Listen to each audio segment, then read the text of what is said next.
Side आकाश वर्मा और मैं आज लेकर आया हूं आपके लिए क्लास 12th मैथ्स का केस स्टडी का ये लेक्चर।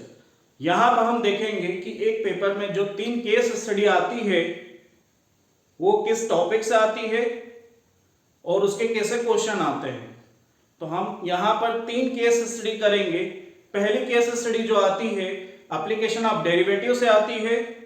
सेकंड जो केस स्टडी आती है वो प्रोबेबिलिटी से आती है और जो थर्ड केस स्टडी आती है वो एप्लीकेशन ऑफ डेरिवेटिव से आती है। यानी 2 केस स्टडी हमारे पास एप्लीकेशन ऑफ डेरिवेटिव की होती है और एक केस स्टडी प्रोबेबिलिटी की होती है। यानी 8 मार्क्स का जो क्वेश्चन होता है वो हमें एप्लीकेशन ऑफ डेरिवेटिव से देखने के लिए मिलता है और 4 मार्क्स का क्वेश्चन प्रोबेबिलिटी से देखने के लिए मिलता है। तो यहां पर हम देखेंगे कि ये एप्लीकेशन ऑफ डेरिवेटिव में किस तरीके की केस स्टडी आती है, उसको कैसे सॉल्व किया जाता है। जनरल डिस्कशन में मैं आपको ये बताना चाहूंगा कि एप्लीकेशन ऑफ डेरिवेटिव में हम मैक्सिमा और मिनिमा पे बेस्ड केस स्टडी देखते हैं, जहां पे हमारे पास कोई फंक्शन होता है जिसका हम सबसे पहले डिफरेंशिएशन करते हैं और क्रिटिकल पॉइंट्स निकालते हैं। और जब क्रिटिकल पॉइंट्स निकाल लेते हैं तो उसी फंक्शन का सिंगल डिफरेंशिएशन के बाद डबल डिफरेंशिएशन किया जाता है। और जब उस फंक्शन का डबल डिफरेंशिएशन किया जाता है तो क्रिटिकल पॉइंट्स रखकर देखे जाते हैं। अगर डबल डिफरेंशिएशन की वैल्यू ग्रेटर देन 0 मिलती है यानी पॉजिटिव मिलती है तो उस क्रिटिकल पॉइंट पे फंक्शन हमें मिनिमम वैल्यू प्रोवाइड करता है। उस वैल्यू को हम मिनिमा बोलते हैं और जब उस क्रिटिकल पॉइंट को फंक्शन के अंदर रख दिया जाता है तो वो वैल्यू हमारे पास मिनिमम वैल्यू होती है। और सेकंड केस हमारे पास होता है जब डबल डिफरेंशिएशन लेस देन 0 आ जाता है यानी नेगेटिव आ जाता है तो उस क्रिटिकल पॉइंट को हम मैक्सिमा बोलते हैं और उस क्रिटिकल पॉइंट की वैल्यू फंक्शन में रखने पर जो फंक्शन की वैल्यू हमें मिलती है उसको मैक्सिमम वैल्यू हम कहते हैं। तो इस कॉन्सेप्ट पे हम केस स्टडी देखने वाले हैं, जहां पर हमें हो सकता है कि बना बनाया फंक्शन नहीं दिया होगा, फंक्शन को भी हमें बनाना पड़ेगा। तो first we form the function का एक्सप्रेशन फॉर्म करने के बाद उसका डिफरेंशिएशन, डबल डिफरेंशिएशन, फिर मैक्सिमम मिनिमम वैल्यू हम फाइंड करेंगे। और बात प्रोबेबिलिटी की करें तो प्रोबेबिलिटी पे बेस्ड जो कॉन्सेप्ट हैं वो या तो कंडीशनल प्रोबेबिलिटी का हो सकता है, इंडिपेंडेंट इवेंट्स का हो सकता है, बेस थ्योरम पे बेस्ड हो सकता है या फिर टोटल प्रोबेबिलिटी पे बेस्ड क्वेश्चन हो सकता है। तो जैसे ही हम वो क्वेश्चन देखेंगे वहां पर इस पर और डिस्कशन करेंगे। तो फर्स्ट क्वेश्चन हम देखते हैं। आप अपनी स्क्रीन पर देख सकते हो फर्स्ट क्वेश्चन, जिसमें आपको एक स्क्वायर बना हुआ है। स्क्वायर को कॉर्नर पे से कट किया गया है तो एक्स डायमेंशन ली है जो स्क्वायर को कट किया है ना। टोटल लेंथ जो एज की है वो 24 है ना। We all know square has 4 side और वो 4 साइड इक्वल होती है यानी सभी साइड्स की लेंथ 24 होगी। Since we have cut the corner और कॉर्नर की डायमेंशन x है तो सभी की डायमेंशन रेड्यूस होकर 24 माइनस 2x हो जाएगी। फिर हमसे क्वेश्चन ये पूछा है what is volume of open box form by folding up the flame. इसको हम फोल्डिंग करके जब एक ओपन बॉक्स बनाएंगे तो इसका वॉल्यूम क्या होगा। तो इसको हमें एक्सप्रेशन x के एक्सप्रेशन में बताना है। Second question what should be the side of square piece to be cut from each corner of board to be hold from the maximum volume. यानी उस x की क्या डायमेंशन होगी। यानी डबल सिंगल डिफरेंशिएशन करने के बाद हमें जो क्रिटिकल पॉइंट्स मिलेंगे वो x की जो वैल्यू मिलेगी वही हमारे पास यहां पर डायमेंशन होगी। और उस डायमेंशन को जब हम फंक्शन में रखेंगे तो हमें मैक्सिमम वॉल्यूम मिलेगा। और उसके और में है कि उस बॉक्स का वॉल्यूम क्या होगा जब उसकी डायमेंशन, स्क्वायर की डायमेंशन 12 सेंटीमीटर अगर होती है, तो पूरे की साइड की लेंथ 12 सेंटीमीटर होती है। तो आइए हम इसको स्टार्ट करते हैं। तो आप डायग्राम देख सकते हैं, ये स्क्वायर है जिसकी डायमेंशन है 24, सभी की डायमेंशन है 24, और यहां से कॉर्नर कट किए हैं हमने स्क्वायर शेप में जिसकी डायमेंशन है x,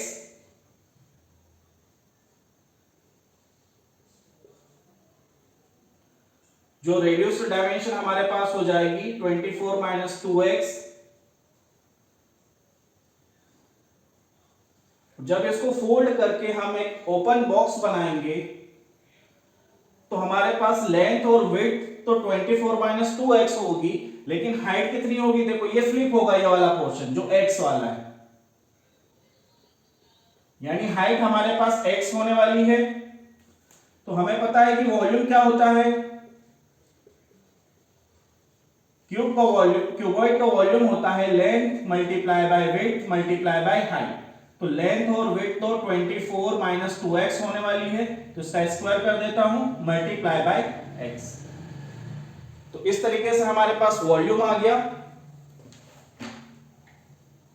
अब सेकंड क्वेश्चन में हमें इस x की डायमेंशन फाइंड करनी है, तो इसको मैं फंक्शन दे देता हूं f ऑफ x। ये हमारे पास वॉल्यूम का फंक्शन है। अब इसको हम डिफरेंशिएट करेंगे x के रिस्पेक्ट में।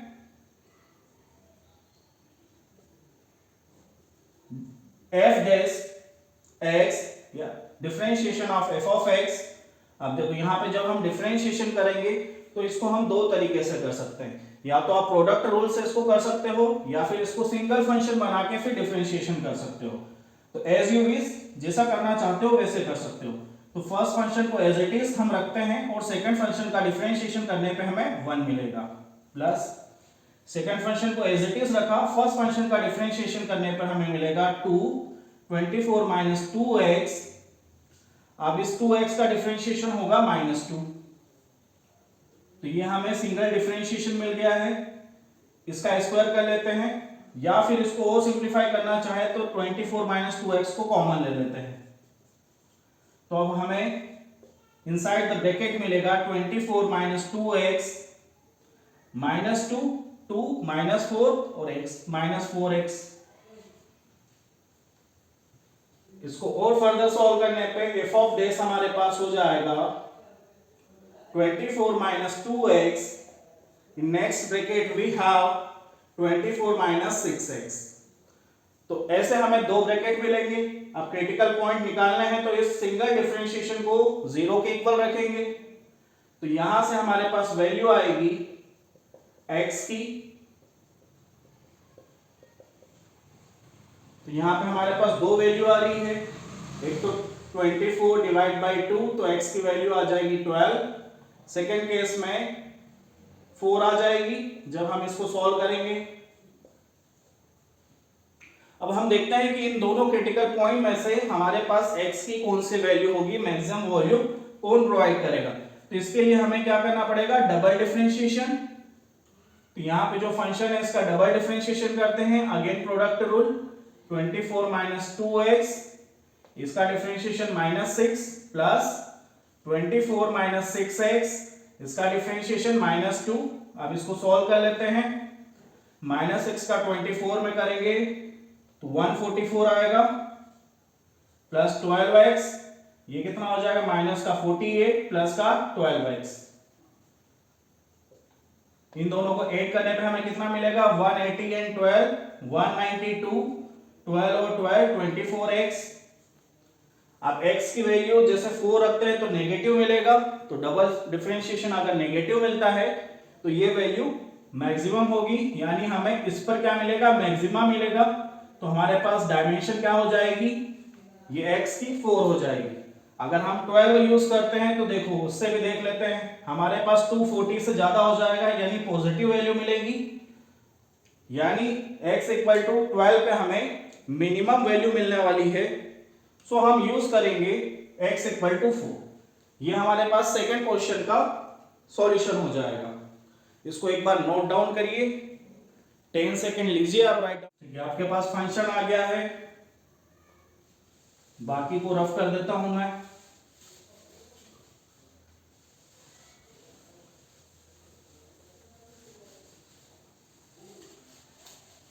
x की डायमेंशन भी आ गई। अब आपको निकालना है वॉल्यूम।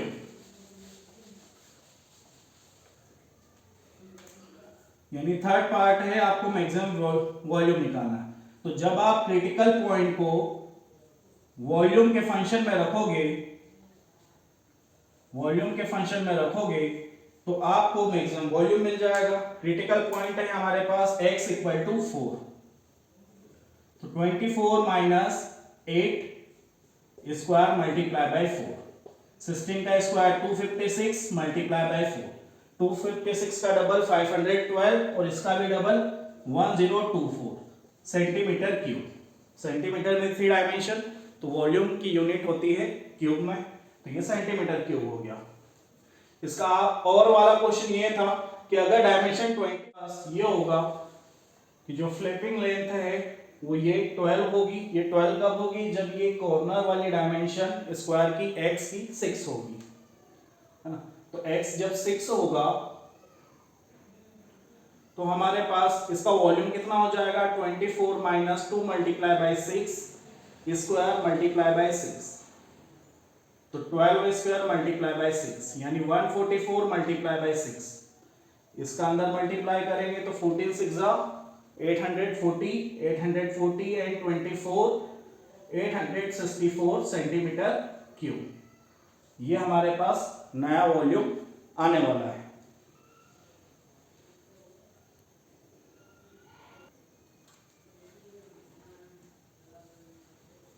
इन पर आप देख सकते हैं कि आपके पास 2 लैंप पोस्ट हैं।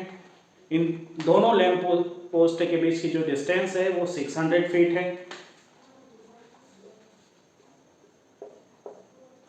एक डार्कर इंटेंसिटी वाला लैंप पोस्ट है, एक वीक इंटेंसिटी वाला लैंप पोस्ट है। उनके बीच में एक पॉइंट है जहां पे हम डिस्टेंस अज्यूम कर लेंगे। इनकी टोटल डिस्टेंस इनके बीच की 600 है। एक ही हमने इस पॉइंट से x डिस्टेंस अज्यूम की है, तो नेक्स्ट जो अदर लैंप पोस्ट है उससे डिस्टेंस कितनी हो जाएगी? 600 माइनस x। एक लैंप पोस्ट से इंटेंसिटी 1000 अपॉन डिस्टेंस का इनवर्सली, डिस्टेंस के स्क्वायर का इनवर्सली प्रोपोर्शनल है, तो यहाँ पे x स्क्वायर हो जाएगा। और x से 125 अपॉन जो डिस्टेंस है उसके स्क्वायर का इनवर्सली प्रोपोर्शनल है, तो ये हो जाएगा। इस तरीके से हमें ये फंक्शन मिल गया है। अब इसका हमें डिफरेंशिएशन करना पड़ेगा, तो इसका डिफरेंशिएशन हम कर लेते हैं डिस्टेंस निकालने के लिए। इसका डिफरेंशिएशन करेंगे तो x टू द पावर -2 होगा, -2 आगे जाएगा और x की पावर -3 होगी, वापस डिनोमिनेटर में लिखेंगे तो x क्यूब हो जाएगा। ये -2 होता है 125 और 600 माइनस x का क्यूब। यहां पर लेकिन इस माइनस x का भी मल्टीप्लाई होगा, तो -1 भी मैं यहां पे मेंशन कर रहा हूं। अब हम ये देखेंगे, इसको सिंप्लीफाई करने पे एक्सप्रेशन हमारे पास हो जाएगा -2000 upon x cube plus 250 upon 600 minus x का होल क्यूब। इस डिफरेंशिएशन को 0 के इक्वल रख के क्रिटिकल पॉइंट्स निकालेंगे, जिससे हमें ये x की वैल्यू पता चलेगी। तो उस डार्केस्ट स्पॉट का हमें पता लग जाएगा। तो इसको 0 के इक्वल रखा, तो ये वाले पोर्शन को LHS में लेकर जाना पड़ेगा। LHS में लेकर गए तो 2000 अपॉन x क्यूब, ये RHS में रहेगा 250, तो 600 माइनस x का क्यूब। 250 से 2000 जाएगा 8 टाइम, तो ये 8 क्रॉस मल्टीप्लाई करते हैं तो 600 minus x cube upon x cube. इसको 8 को भी हम लिख सकते हैं 2 क्यूब, तो क्यूब से क्यूब कट जाएगा, बचेगा यहाँ पे 2 multiply by 600 minus x equal to x, तो 1200 minus 2x equal to x। इसको जब सॉल्व करेंगे तो 200 इक्वल टू 3x मिलेगा और x की वैल्यू यहां से हमें मिलेगी 400। अब ये 400 उस डार्केस्ट स्पॉट की पोजीशन हमें पता लग गई है। अब हम चेक कर लेते हैं कि ये जो हमें वैल्यू मिली है इस पे फंक्शन मैक्सिमम है या फिर मिनिमम है। तो हमें इसका डबल डिफरेंशिएशन करना पड़ेगा। तो अब इस लैंप पोस्ट वाले डायग्राम को मैं रफ कर देता हूं। इसका डबल डिफरेंशिएशन करके देखते हैं। तो डबल डिफरेंशिएशन करने पे हमें मिलेगा -2000 multiply by -3 upon x to the power 4। Clear है? न्यूमरेटर में ऊपर गया तो x टू द पावर -3 आगे आएगा, x टू द पावर -4 होगा, उसका डिनोमिनेटर करने पे x टू द पावर 4 हो जाएगा। यहां पर भी -3 होगा, 600 minus x to the power 4 होगी, फिर -x का मल्टीप्लाई होगा तो -1 यहाँ पे लिखना पड़ेगा। ये हमारे पास कितना हो जाएगा 6000 x टू द पावर 4, ये भी प्लस का हो जाएगा 750 अपॉन 600 माइनस x का x टू द पावर 4। जो 400 यहाँ पे रखेंगे तो हमारे पास क्या होगा, पॉजिटिव वैल्यू आएगी। कितनी आएगी वो भी चेक कर लेते हैं। 200 टू द पावर 4, यहाँ पे हमें 400 टू द पावर 4 बनाने के लिए 2 की पावर 4 का मल्टीप्लाई डिवाइड कर लेते हैं। अगर बेस सेम होता है तो आसानी से हम न्यूमिनेटर को ऐड कर पाएंगे। तो ये 6000 16 का इसमें मल्टीप्लाई करते हैं तो 0 0, यहाँ पे कितना आएगा 112 plus 8 120 divide by 400 to the power 4। तो हमारे पास आ जाएगा 18000 upon 400 to the power 4।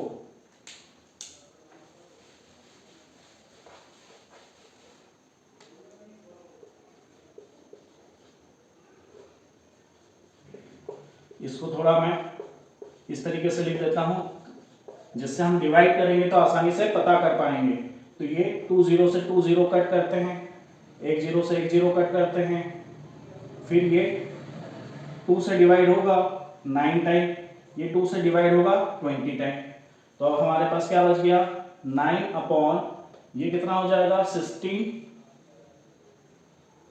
To 32, 0 कितने लगेंगे हमारे पास 5। तो 9 अपॉन 32 लेख।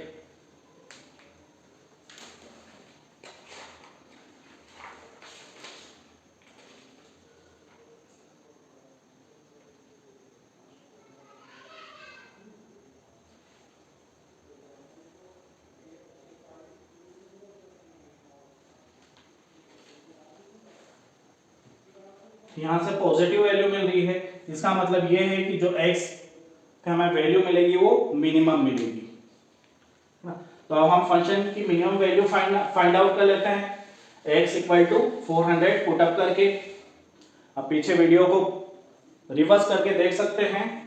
जो फर्स्ट और सेकंड का सॉल्यूशन है, थर्ड का सॉल्यूशन हम देखते हैं। मिनिमम वैल्यू फाइंड करने के लिए फंक्शन है हमारे पास 1000 upon x square plus 125 upon 600 minus x का होल स्क्वायर।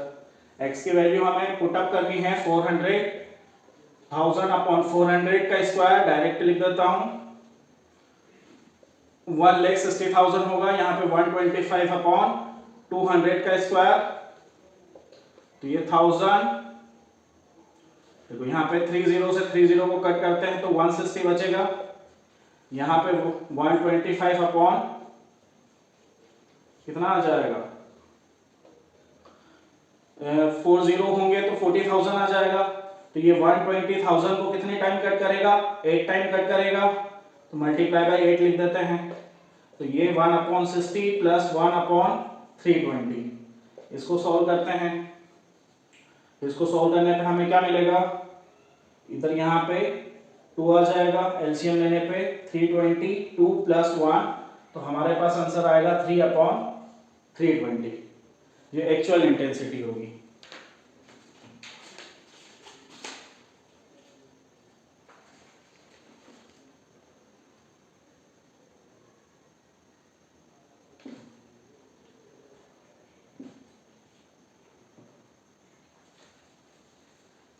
क्लियर है? तो 10 सेकंड का ब्रेक लेते हैं, उसके बाद नेक्स्ट केस स्टडी जो प्रोबेबिलिटी पे बेस्ड है उसको देखते हैं। ये क्वेश्चन प्रोबेबिलिटी पे बेस्ड है और यहाँ पर हम देखेंगे मल्टीप्लिकेशन थ्योरम। तो मल्टीप्लिकेशन थ्योरम इस पे बेस्ड है कि यहाँ पे ये जो इवेंट्स हैं ये इंडिपेंडेंट होने चाहिए। तो इस क्वेश्चन में pharmaceutical company wants to advertise a new product on TV, है ना। तो यहाँ पे टीवी के बारे में एडवर्टाइजमेंट करना है फार्मास्यूटिकल कंपनी को। तो एक कपल यहाँ पे जो टेलीविजन वॉच करते हैं उनका परसेंटेज हमें गिवन है। तो हस्बैंड का जो वॉचिंग टाइम है वो 70% है। It also determine that when husband is watching television 30% of the time, the wife is also watching. When the husband is not watching television 40% of the time, wife is watching television, है ना। तो question को थोड़ा tricky बनाया है लेकिन question में कुछ भी नहीं है। इसके हम सबसे पहले क्वेश्चन को समझने की कोशिश करते हैं जो पूछा गया है। फर्स्ट क्वेश्चन है what is the probability that husband is not watching television during prime time. यानी प्राइम टाइम में हस्बैंड जो टेलीविजन वॉच करता है उसका परसेंटेज है 70%। हमें यह बताना है कि हस्बैंड टेलीविजन को वॉच नहीं करने की प्रोबेबिलिटी कितनी होगी। तो ऑब्वियसली है 100% में से हमें 70% को माइनस कर देना पड़ेगा। तो जब 100% में से 70% को माइनस करोगे तो आपके पास 30% रिमेनिंग रह जाएगा। तो जो हस्बैंड की टेलीविजन वॉच नहीं करने की प्रोबेबिलिटी होगी वो 30% होगी, जिसको डेसिमल में हम लिखें तो 0.3 होगी। Second question what is the probability that both husband and wife are watching television during prime time. तो सिर्फ प्राइम टाइम की बात हो रही है तो और किसी हम केस पे बात नहीं करेंगे। तो अभी जैसे मैंने बताया कि जो हस्बैंड वॉच करने की प्रोबेबिलिटी है वो 70% है इन प्राइम टाइम।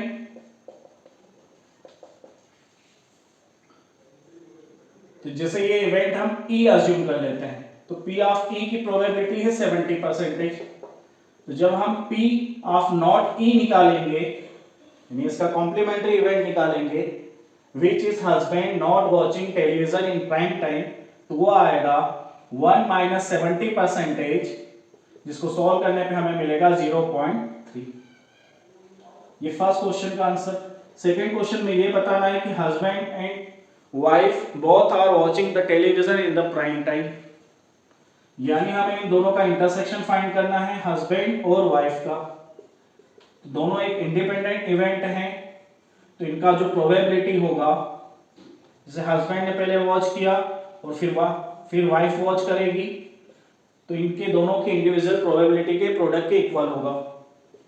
तो हस्बैंड ने वॉच किया उसका 0.7 है और वाइफ वॉच करेगी, इट मींस हस्बैंड वॉच नहीं कर रहा है तो 0.3 होगा और इन दोनों का मल्टीप्लिकेशन हमें मिलेगा 0.21। In this way we have completed 3 case study, 2 from the application of derivative and 1 from the probability। तो इस तरीके के वीडियो हम अपलोड करते रहेंगे। Stay connected with us and if you forget to hit the subscribe button, please subscribe my channel. Thank you so much।